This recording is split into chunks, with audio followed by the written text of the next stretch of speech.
5월 13일 KMA 뉴스브리핑 시작하겠습니다.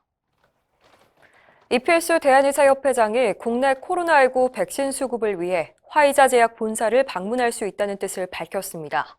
이 회장은 어제 의협회관에서 한국화이자제약 오동욱 대표이사를 만나 백신과 관련한 상호 협력 방안을 논의했습니다. 이 자리에서 이 회장은 확진자 수가 연일 500명을 웃도는 상황에서 원활한 백신 수급을 위해 의협이 민간 차원의 노력을 해나갈 거라고 말했습니다. 특히 백신은 코로나19 종식을 앞당기는 가장 효과적인 방법이라고 강조하고 필요하다면 화이자제약 미국 본사를 방문할 의향도 있다고 밝혔습니다. 이에 대해서 오동욱 대표는 의협과 협력을 통해 국내 백신 공급량이 충분히 확보될 수 있도록 최선을 다하겠다고 말했습니다. 권역별로 공공의대를 신설하는 법안이 국회에 제출돼 의료계가 우려하고 있습니다. 국민의힘 김영동 의원이 발의한 공공의대 법안은 국내 권역별 국립대학 안에 공공보건의료대학을 설치하고 국가에서 입학금과 수업료 등을 지원하는 대신 의사 면허 취득 후 10년간 공공의료기관에서 의무 복무토록 하는 내용을 담고 있습니다. 의협은 반대 입장을 밝혔습니다. 최근 국회에 보낸 의견서를 통해 지역 간 의료 격차나 의료 취약지 문제는 정부의 의사 인력 정책, 또 열악한 진료 환경 등 구조적인 원인 때문이지 의사가 부족해서 생긴 게 아니라고 지적했습니다. 실제로 최근 10년간 우리나라 인구 증가율에 비해서 활동 의사 증가율이 6배나 높아 오는 2037년경부터는 의사 공급 과잉이 예상되고 있습니다. 또 의무 복무를 강제하는 것은 직업 선택의 자유를 침해하고 공공의대 한 곳당 연평균 100억 원의 고정 비용이 들어 막대한 국민 혈세가 낭비될 거라고 우려했습니다. 의협은 지역 의료기관에 대한 행정적, 재정적 지원으로 양질의 근무 여건을 조성하고 의대 교육 과정의 공중보건 과정을 신설하는 것만으로도 충분하다고 밝혔습니다. 내년도 요양급여 비용을 결정하는 수가 협상이 본격적으로 시작됐습니다. 의협을 비롯한 의학단체장들과 건보공단 이사장의 간담회에 이어서 각 단체별 실무 협상이 어제부터 시작됐는데요. 병원협회와 약사회, 치과의사협회가 먼저 협상 테이블에 앉았습니다.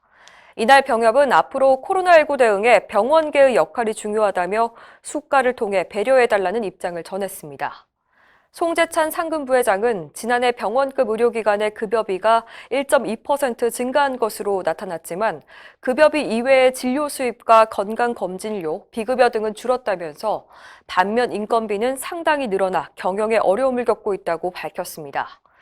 약사회와 치과의사협회도 코로나19로 인한 경영난을 호소하며 수가 인상의 필요성을 강조했습니다. 의사협회의 실무 협상은 오는 14일 오후 2시에 진행됩니다. 대한의사협회가 위기에 놓인 소아청소년과를 살리기 위해 나섰습니다. 의협은 어제 상임이사회에서 진료 인프라 붕괴에 직면한 소아청소년과의 위기를 극복할 수 있도록 소아청소년과 정책 개선 특별위원회 구성을 의결했습니다. 위원장은 은백린 대한소아청소년과학회 이사장이, 간사에는 양혜란 의협 사회참여이사가 맡고 소청과학회와 소청과의사회, 아동병원협회 임원들이 위원으로 참여합니다. 이상훈 의협 부회장은 소청과가 코로나19 상황에서 다른 진료과보다 경영이 매우 심각하다며 의협에서 함께 노력해 관련 정책을 개선할 필요가 있다고 말했습니다. 의협은 앞으로 위기에 놓인 진료과가 있으면 특별위원회를 구성해 문제를 해결해 나갈 방침입니다. 의협 회관 신축을 위한 위원회가 새롭게 꾸려졌습니다. 의협은 어제 상임이사회에서 제3기 회관 신축 추진위원회를 구성했는데요.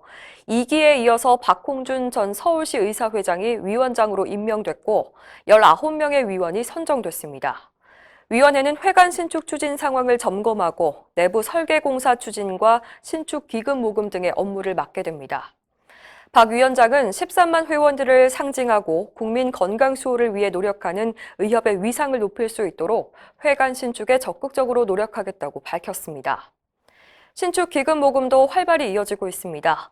어제 정지태 대한의학회장과 민성기 재활의학과 의사회장, 이상훈 의협 부회장, 그리고 우봉식 의협 의료정책연구소장이 각각 1,000만 원을 기증했습니다. 이상으로 뉴스브리핑을 마칩니다. 자세한 사항은 의협신문을 참고하시길 바랍니다.